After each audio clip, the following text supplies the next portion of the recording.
I'm a Christian, and I have some very good Muslim friends, and as we share our respective faiths, they ask, how can you believe that the books of Matthew, Mark, Luke, and John, that they're true because they were written after Jesus was alive? How do you know Jesus would approve those words? Yeah. Very fair question. I've said this to Muslim audiences, and so I say it to you. The problem in talking with an honest Muslim questioner is that you're not on the same playing field. You're playing by two different rules. You have to ask them, will you allow me to critique the Quran? Are you allowed to critique the Quran? First of all, you don't even have the linguistic right to critique it, because only if you understand Arabic can you understand it. And even those who understand Arabic have to understand it at a sophisticated level. One of the famous scholars in Iran was a fellow by the name of Ali Dashti. He's written a book called 23 Years, the Life of the Prophet Muhammad. He wanted to publish it posthumously, but it got published before that. And he's vanished. They finished him off.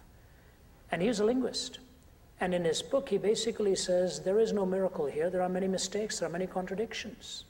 He said, in fact, the laws of grammar, I've got a copy of the book. He said the laws of grammar had to be, and he's a Muslim. He said the laws of grammar had to be altered in order to accommodate the errors.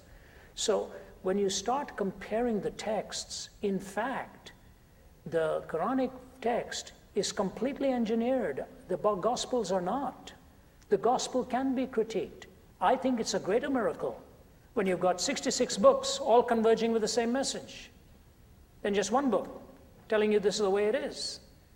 So it is not at all, I think, flawed. It's basically like saying God can't do it. I would just say to them, for example, actually the full compilation of the Quran took place after Muhammad passed away, not during his time. The full compilation, it was under the third caliphate of Osman where the whole thing was brought together.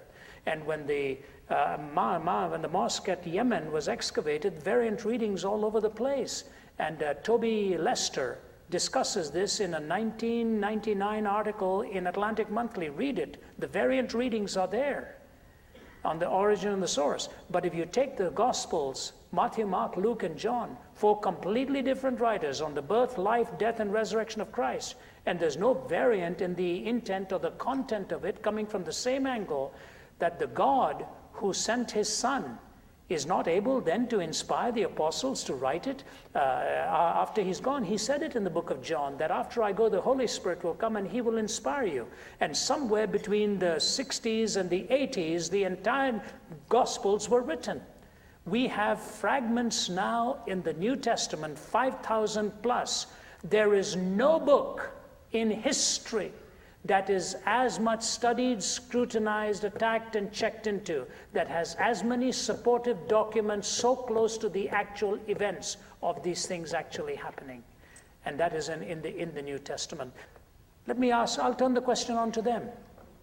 They believe Jesus was a prophet, and they believe that the Gospels were actually written. But they actually tell us we've lost them. We don't have the original Gospels. And so the original Gospels, if they believe actually were given, would have been absolute.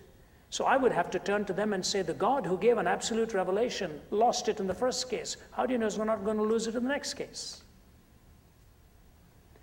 You can't play such games. And then, of course, in the Quran, there is also the abolition law, where he could abolish what he had said before. This is not true in the New Testament. It always stands true.